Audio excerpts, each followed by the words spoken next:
Good morning, everyone. My name is Mike Wold. I'm a U.S. Navy veteran, member of the Francisco Renewal Center Veterans Ministry, and I'm the co-chair of the Faith-Based Initiative Committee at the Arizona Coalition for Military Families and the coordinator for the Faith-Based track. I want to thank you so much for attending the first of our sessions. This first session will educate you on the concepts of trauma-informed care, with a special focus on how knowledge of this is useful for people, particularly people in faith communities, in serving service members, veterans, and their families. The second session, which will follow just 10 minutes after this one, is going to focus on the important role that faith communities can play in the support and healing of active duty and veterans and their families. In that session, you'll hear from the pastor of the Navajo Lutheran Mission in Northeast Arizona and her Vietnam veteran husband on all the amazing work they're doing to support of Navajo veterans.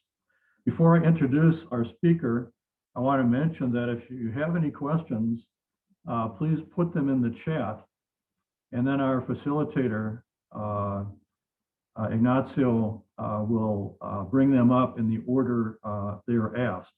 Also, our presenter, Sanghoon will put his email in there too. So if you have questions that aren't answered, he'll be happy to answer those with the email. Now it's my great honor to introduce our speaker, Pastor Sanghoon. Pastor Yu is the founder of the Faithful City Church and has led ministries and social services at Arizona State University and the Phoenix metropolitan area for over 2 decades. He holds a master's degree in social work and in divinity, which is a great combination for what we're dealing with, in our faith communities. Pastor Yu launched what's called the Arizona Trauma-Informed Faith Community. He collaborated with the Arizona Adverse Child Experiences, called ACE Consortium, and many other organizations to mobilize a statewide movement for building resilient communities with trauma-informed care. He offers training and consultation on the ACEs and trauma-informed care community building. He has organized a statewide conference called Building the Resilient Church for 3 years. And as an ACE consortium board member, he has been working with Governor's Office of Youth, Faith, and Families to hold an annual statewide ACE Summit, Adverse Childhood Experience Summit.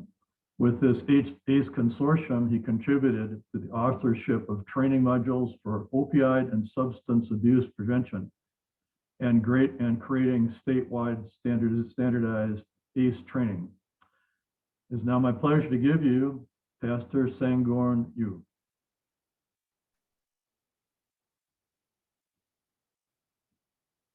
Okay, thank you, my friend Michael, and welcome everyone. We don't have a bunch of time, so I'm gonna jump on sharing my screen.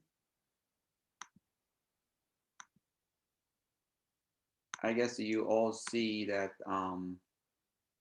my screen here, and thank you for the introduction. And before we jump on the presentation, I ask Ignacio can pull out the poll for us. Yeah. Pulling it up right now. Okay, so you can see the poll, and if we can participate the poll, that would be awesome.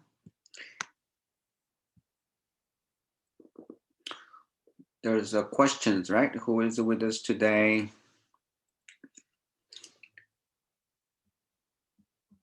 Are you familiar with the trauma-informed care? Are you familiar with the ACEs, adult child experiences? Have you experienced trauma yourself in someone and close to your experiences?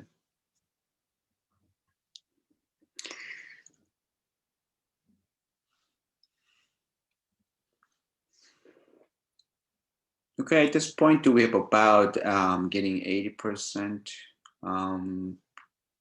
answer to respond to poll. Maybe we can wait 10-15 seconds more, then we can end the poll.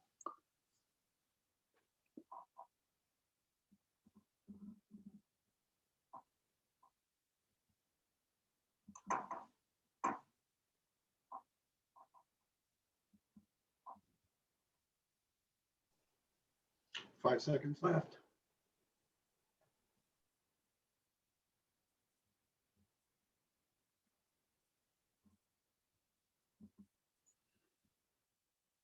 Okay.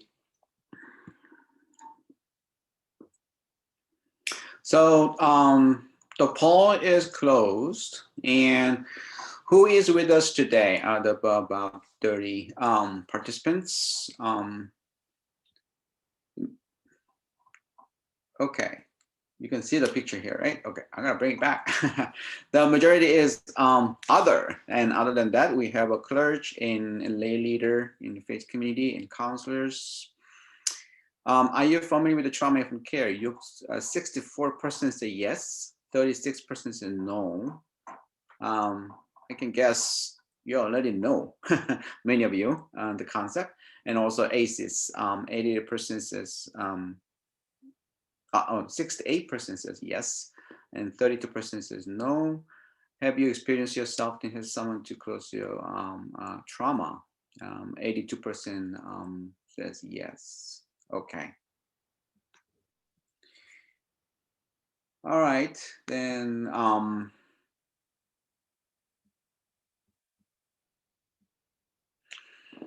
well, I'm glad that we had the poll. Mike, thank you.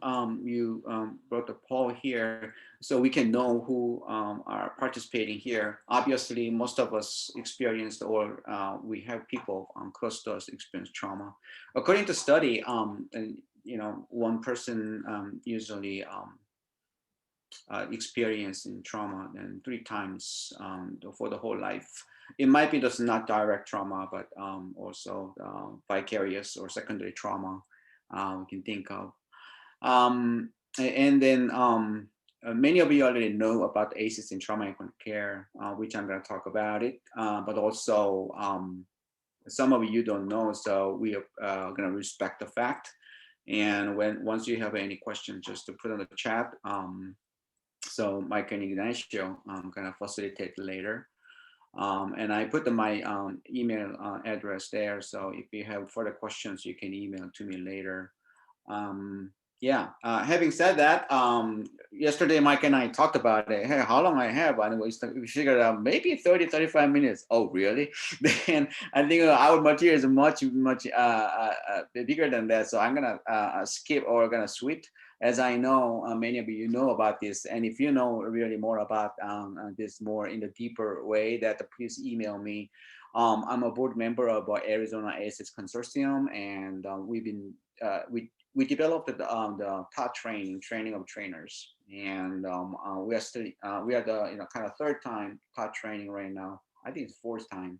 Now it's a virtual 5 weeks with 5 hours each day for Tuesdays. So I just did it yesterday. We have an amazing team. So there are a lot of the ways we really can go deeper. And also I try to connect the ACEs science and then faith community. That's another thing that I'm doing. And out of all this, I also work with organizations that to be a trauma informed, which means it takes about 3-4 years of a journey. So there are a lot going on out there. I'm not doing it by myself, of course. We have another amazing people that are working together, like Michael Wolf today. Having said that, so I founded the Facebook City as campus in ministry 25 years ago in ASU campus. So has been a pastor for 25 years, working locally and also working with nationally with Billy Graham Center and in other places.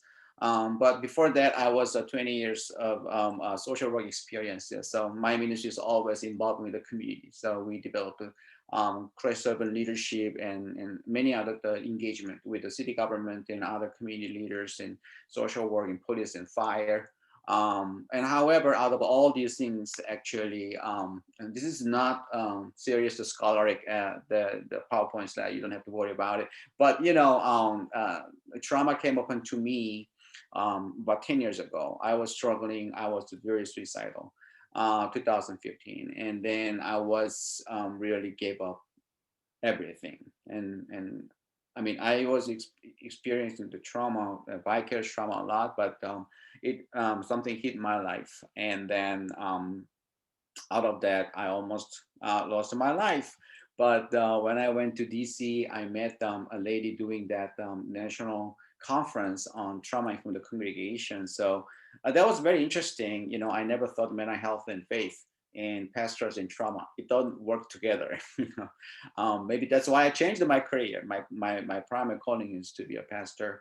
But the emerging science of ACEs, adverse childhood experiences, and trauma from the care really bring a great point that to recover from the trauma, one of the most important factor is that unconditional love and compassion, and the one person with a constant care. So relationship, like a Dr. Bruce Perry, you know, international authority in trauma from the care and brain science. He picked out one word when Oprah show asked him what is the one most important things in a trauma recovery. He said the one word. What is that? Relationship. Well, I'm telling you this because this is not medical or a psychosocial terminology or jargon. This is plain word. We always have that, the relationship, and one person with a constant care, unconditional love, compassion. Hey, that's my faith community language. So I got encouraged to jump on the movement in the middle of my own personal crisis. So I came back to Arizona, and I found that I found there's already consortium, Arizona ACEs consortium, which was established about 15, 16 years ago. You see the Marsha Stanton when she was working in the Phoenix Children's Hospital, one of the founders. So I jumped on the movement, and that knowledge and the skill set, the trainings really saved my life, as well as by re-encountering my God, and also a couple of and several people who constantly loved me. This is very important. When I talk with Mike, he's talk about the veterans in trauma, and he says, this is very important. The veterans who get connected to the faith and service, right, and the community, they can survive better. And it applies everywhere. That out of all this movement, I got found by God again. The faith was renewed, and then some people, the community who loves me unconditionally, and also this trauma-informed care knowledge really saved me. And also I started the trauma-informed care movement with the faith side. And so I established that Arizona Trauma-Informed Faith community. And then after that, the movement has been exponentially grew, which is nothing to do with me. And out of this, I cannot imagine that 6-7 years ago, I was suicidal, and today I'm so busy working with the local and national leaders to do this advance this movement, connecting the faith community and other government sectors and schools and education. I mean, marketplace. I'm heavily engaged with all the cause of advancing trauma from the care in the schools and the mental health organizations, as well as churches and other faith community. So I'm just telling you because you already know about the trauma from the care and ACEs, but this is a movement, and I hope that you can see that this is kind of I don't like the word exciting much, but anyway, this is exciting the moment we are living in today, that we can we really coming in together. Okay, this is the so I do the national the statewide conference. I'm sorry, I just flipping that slide back and forth.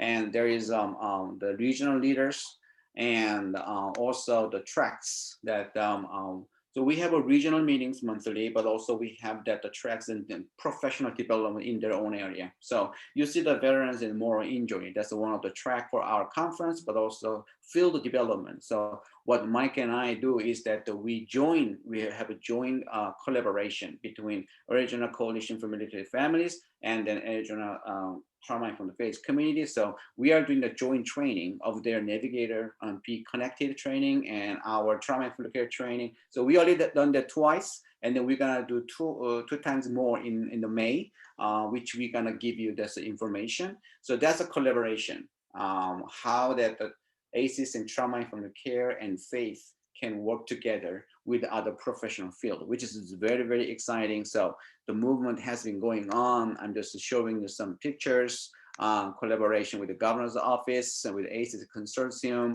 all the things. This is a kind of a pre-COVID picture when I was in the symposium. We have today's virtual, so how we do collaborate. Having said that, okay. First of all, I'm pastor, as a Christian pastor. When I say I'm pastor, somebody recognize me, look like an Asian. So, oh yeah, you're a Buddhist pastor. Well, in the Buddhism, there's no concept of a pastor. I was born in Buddhist family and I became a Christian, but I work with everybody. So if you are from other faith community, I apologize that I'm gonna heavily depend on the scripture of Christianity here today. And actually, Marsha and I attended a National Muslim Mental Health Conference 2 years ago. So we present the same material with the Muslim counselors and clinicians, and then their behavioral health world. It went well. So there are a lot of kind of a co-relationship. So I hope you can be patient with me if I bring my own faith traditions a lot here. Well, not much though. So there's a Psalm 34:18 says that the Lord is near to the brokenhearted and saves the crushed in spirit. I just present it all the time because this is really the one of the important the Bible verse to me that actually you saw that the Christian leadership. I just put this the Bible verse in front of that, the servant leadership program. At the time, I was not in trauma, but after my own trauma recovery is more important for me.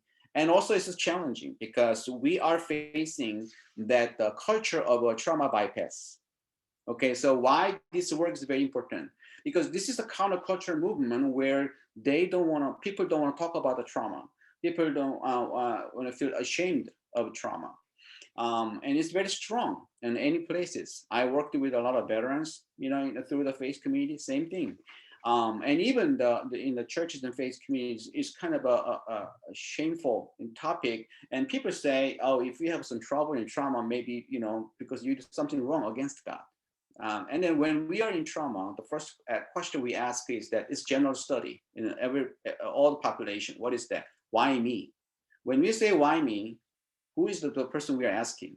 It's not actually somebody next to me. It's most of the time we just ask that question to our most high God or supernatural being or high power, somebody then bigger than me, because my worldview is shattered. So why me? And we feel like we get angry and then we are far away from God, or God is far away from us. But this scripture is really challenging that paradigm that we are not in trauma bypass. God is not in trauma bypass. Actually, when there's a trauma and suffering and pain, God is near to us.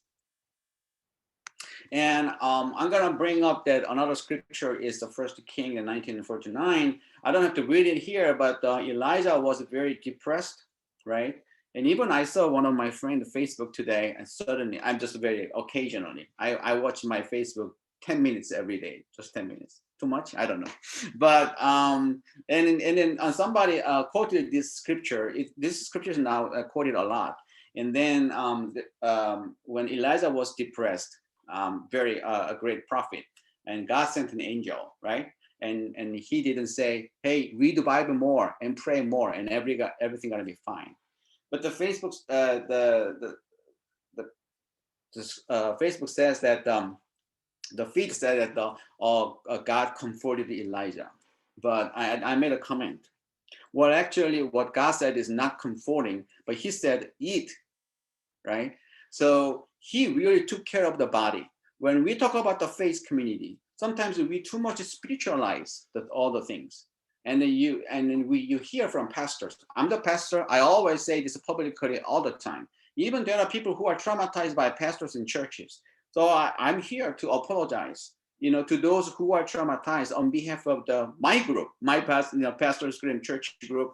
Well, at the same time, I can confess, I can share how much I got traumatized by the congregation, but that's not the point. Well, this is the point, because I'm doing the movement to really reconcile, and then together and working together, really generate the kindness, great compassion, and unconditional love, which I believe is not just for the God's people of God, it's for everybody. And there's a process though, how we're gonna go. We cannot just bypass our suffering and pain, the cause and justice issue, moral injury. We have to really deal with it. And this movement is really equipping everybody, not only counselors or therapists or pastors or faith leaders, everybody, because our trauma survivors, including myself, can be re-traumatized by anything. We call this a trigger, anything, right? And the smell, even some personal types. And so we have to shelter the whole community and society with this trauma-informed care. And that's very ambitious. I don't think we can really perfectly do that, but we need to see that all the social sectors gonna be covered and sheltered by this knowledge, and especially the heart attitude. That's why it's very important the faith community get engaged together. So going back to this story of Elijah. So God said, eat, which really represent trauma-informed care from God's side, that when we are depressed, it's not just about the therapy. It's not just about pills or prayer or reading the scriptures, but also means that we need to be fed well. So Elijah ate and then slept. So body, soul, and mind. People talk a lot about the holistic care these days, but it's already there in our scriptures. So I'm just giving you certain kind of scriptural point that it can be challenging to our everyday normal kind of a church culture or kind of our faith community cultures. I don't have any description here. What do you see here? A boy was kind of okay, this is a Joseph, right? So in the Genesis. So Joseph was kind of thrown by brothers. There's a story. He was bragging about his dream, and then brothers got really jealous and get rid of him. Well, the next picture shows the humongous story from Genesis 34 to 50, and the final and the happy ending is what? Out of all the traumatic experience Joseph went through, he became the Egyptian prime minister. So he saves actually his brothers and family, even Israel. And the great stories, but I don't think many people thought about it. If you look at the stories, you hear that Joseph actually make a kind of a hassle against the brothers. Do you know that he just make the brothers go back to Israel, come to Egypt? It's kind of interesting stories. The reason I'm saying this is that by the current culture, if I do this, my friend pastor gonna say, hey, Sanghoon, why don't you forgive your brothers immediately and do the reconciliation immediately? Why just to make a kind of all the kind of hassle? That's not nice, man. Have you ever thought about this? Why Bible allow to describe this kind of interesting characteristics of the later life Joseph? Well, if you understand what happened to Joseph, what he has been dealt with for his life with the trauma and suffering, and if you understand the science of trauma, all these kind of behaviors we think we can easily condemn and criticize. Maybe we need to understand those things are normal response to abnormal period of our lifetime trauma, and those things needs to be just embraced. Although whenever you do the immoral or annoying or illegal behaviors, those things must meet the consequence. I don't mean that everything is okay, whatever you do.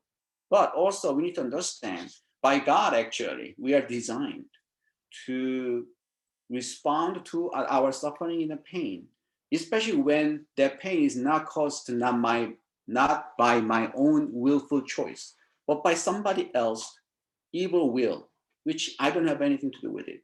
And those pain needs to be dealt. And the first thing is that we need to understand when we have a pain, our survival response can be weird. The fight, flight, freeze. And those things is correct behavior, biologically correct behavior. How we're gonna overcome, fix it? That's the second thing. In our trauma-informed care, we need to understand, it doesn't matter you have a belief or not. We are designed by God to have that correct fight, flight, freeze behavior, because that's a survival instinct. If we can think through well when we are in the crisis, when we are in the trauma, and all those behaviors needs to be understood and accepted. Accepted. I always say that acceptance is not approval. Okay. With all this kind of slides, I already talk a lot of things. I'm gonna show you the next 10, 15 minutes. As I got warned by Mike, hey dude, you have only 10 minutes. Okay, thank you. So again, this is a huge material. So I wish you had more time, but if we have more conversation, just email me. Ignacio, can you just put my email address there again? I appreciate that. So ACEs, sorry. So early childhood experiences, the main point of this, what we need to take away from here is that, which was published in 1998 by Felitti and Anda, both medical doctor and then researcher, that when there is a childhood toxic stressful life and trauma, and that toxic stressful life will impact their later life health. So the national phrase is that instead of asking what's wrong with you, ask what happened to you. What happened to you, that doesn't mean we are interested in the story. Actually, we are interested in the safety, okay? This is very important. I'm not here to just make an inquiry of your story, but I'm here to feel, to let you feel you are safe with me, and I'm here to serve you instead of to fix you. So this is very important also because current still traditional medical model and social behavioral health model is really dealing about what's going on right now. We're gonna fix it. But actually this research is revolutionary in the sense because what happened before can affect for the whole our life, right? So that's like for example that when the ACEs is a 10 questionnaire, original ACEs test is a 10 questionnaire. So if you circle 7 things happened in my life, in my childhood, and then your ACEs score is a 7. If you have a 3, your ACEs score is a 3. In generally speaking, still so far today, 65% of the whole American population have at least one ACE. That means that 33%, this is original, 30% has no ACEs. And then you can see the mild kind of impact. But if you have 7 more ACEs, the number is drastically changed, right? Like 1 of 96 attempts suicide when there's no ACEs. If we have more 7 ACEs, 1 out of 5 attempt suicide. What a drastic change. And I heard Nicola talk about the speaking in the morning session this morning. She talked about the suicide. Suicidal prevention was a great initiative for our coalition, right? And think about it that I was really kind of impressed when Mike, actually, when we conversed together, he said, you know, a lot of the young soldiers, they commit to be a soldier because they want to get away sometimes from their family environment. Not everybody has a perfect family, right? So who knows that, you know, our soldiers and veterans, they might have their own ACEs in their own life. And think about the accumulated kind of impact that, you know, there's ACEs impact and there's a war trauma and how much it is the devastating, and I'm not saying we cannot be healed, don't get me wrong, but we need to understand the realistically, what is that, you know? And so I really kind of think this is important, have a science base here, right? So I'm just showing the pictures of the war, and we talk about the moral injury, and I really appreciate the Veteran Society because they developed this concept. You know, actually PTSD study developed by Veteran Study and Holocaust Survivor Study 30, 40 years ago. However, nowadays in the veterans, they say, oh, this is not disease. We say the PTS, post-traumatic stress, or develop more better idea about the moral injury. Because when I enter the war, that my moral code is violated.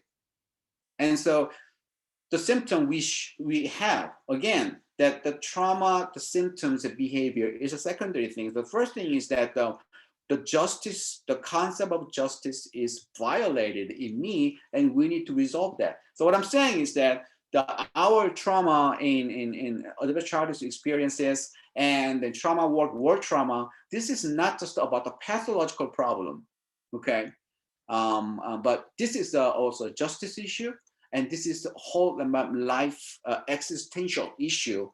Thinking about what is my purpose of my life. You know, I heard one veteran told me that, you know, because of my experience, I have to forgive everybody, you know, to be healed. I have to forgive my government. Well, veterans are patriots. Just don't get me wrong. But however, we have to have the process to really go through the things. And that's what our trauma-informed care is about. So I just kind of bring the brain science here. I'm gonna skip it. We don't have time to explain it. But the main thing is anyway, here that whether it's a trial model of brain science or a predictive processing model of brain science, the thing what we need to understand is the brain is a data organization, a data organ, okay? So it processes every time, all the time. And let me tell you one thing, trauma and memory is not time bound. It can happen anytime. So when I feel like, you know, if you are in the big connected train, you can see that well. That shows that the war picture, the video. It was Iraq, but it looks like a kind of I-17, you know, and I'm driving. So I can think when I drive I-17, suddenly my brain think, oh, this is Iraq, you know, and then suddenly I have the response to that, right? So what is a trauma? Trauma is not really kind of danger itself. It is a perceived threat. Whenever I have a perceived threat, my body gonna have a corrected behavior of a fight, flight, and freeze, or flock, or fawn, and that must to be accepted. You know, this is very, very important. Everybody should understand. And not only veterans, it's actually to everybody. We all have a fight and flight and freeze and flock. This is our survival response. The matter of degree is different. But when we have those behaviors that are physiologically correct, and our response is a solution and a coping system. Even that alcohol addiction, substance use, and opioid misuse, all these things, those are really what?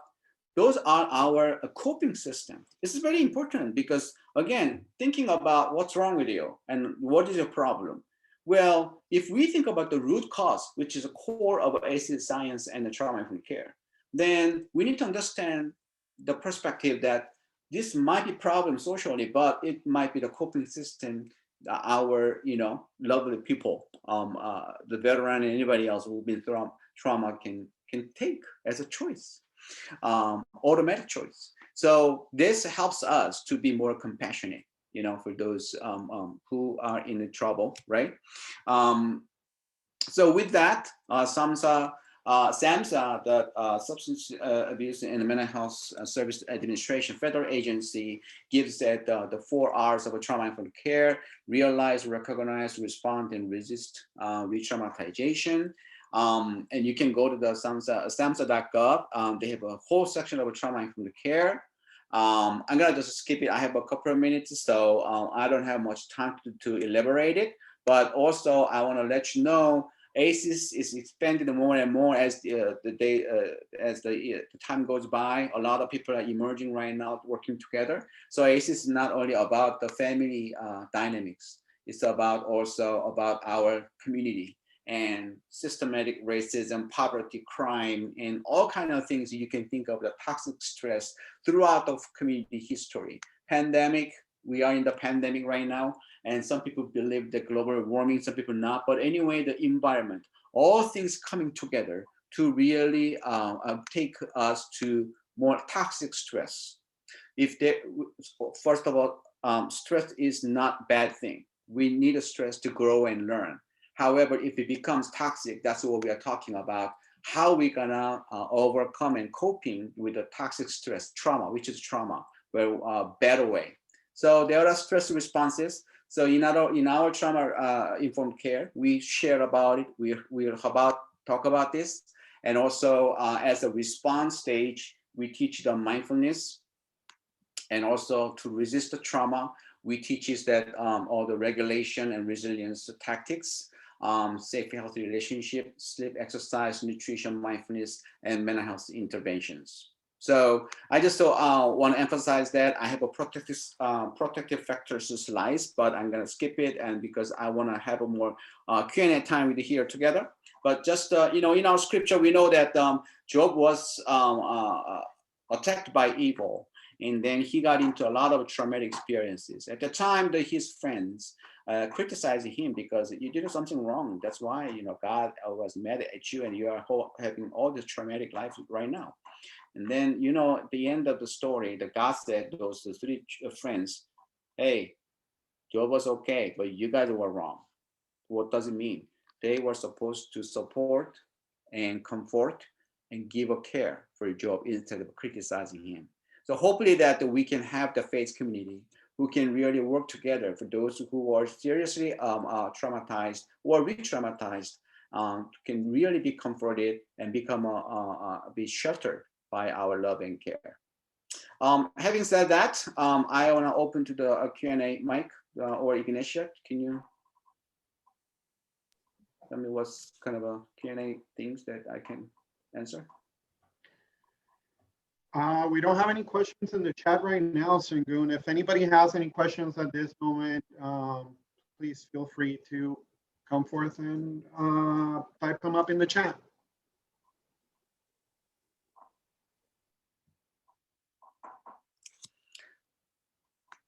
Okay, while time's going on, I'm gonna also introduce that I'm gonna take you just to show you that the kind of the protective factors.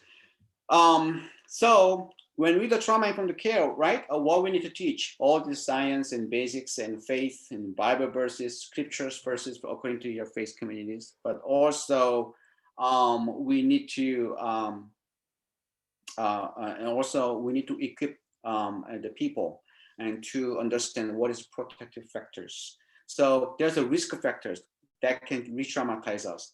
There's a protective factors which can provide the safety, comfort, care, so they can be relieved.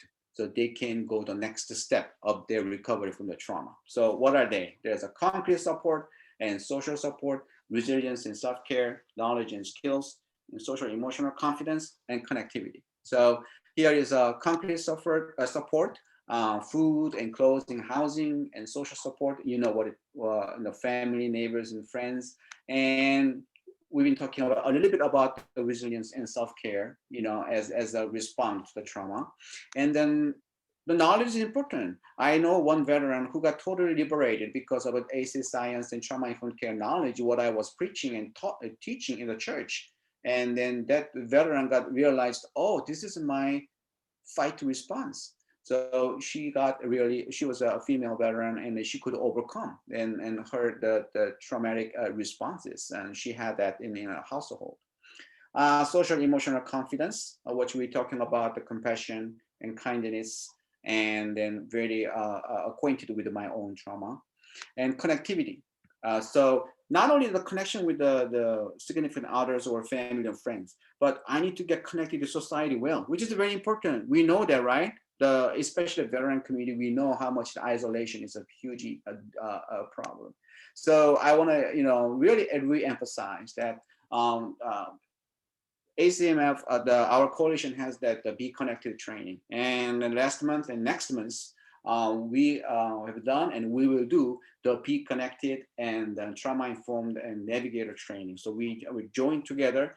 So teach people about this basic trauma-informed care AC science, and also how you get connected with the veterans and veterans families, how they can support it, or how people can get involved to support and help veterans and their families. So I really wanted to be part of this training, and also we can continually work together. So I'm very excited our collaboration and friendship with Mike and whole the coalition as well as Ignatia here. So thank you so much. Sanghoon. Thank you. Oh, sorry. Sorry, I have a question from Pam Campbell. She's asking, what is the best way to collaborate with faith communities to provide evidence-based trainings that are based in trauma-informed care that addresses how to reduce teenage risky behaviors?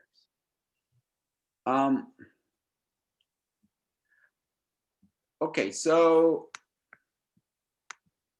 sorry, I'm just kind of copying and pasting the chat about our training information. Maybe already Mike did, but so again, the best way is that please email to me. I think Ignatia get the email because I'm connected with in our conference we have 400 people coming together from everywhere, faith and non-faith the organizations, and so there is not many faith evidence-based faith practice. There are a couple nationally, and there's an argument: what is evidence-based? What is evidence experienced? But there's some argument there. But if you want to have a solid evidence-based treatment for the teens, we need to work together with counselors and clinicians, and then who understand the faith, and also according to their own faith tradition, and also the faith leaders who can work together. So I'm just combining them to work together. So please email me that in terms of that, how we can have the faith-based, evidence-based treatment for the teens in terms of the trauma.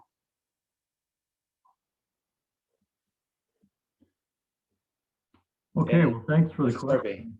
Go ahead, Mike. I wanted to, we're getting toward the end of this, so I wanted just to thank all of you for attending, but especially thank you to my friend Sanghoon for a wonderful presentation. I put in the chat a link.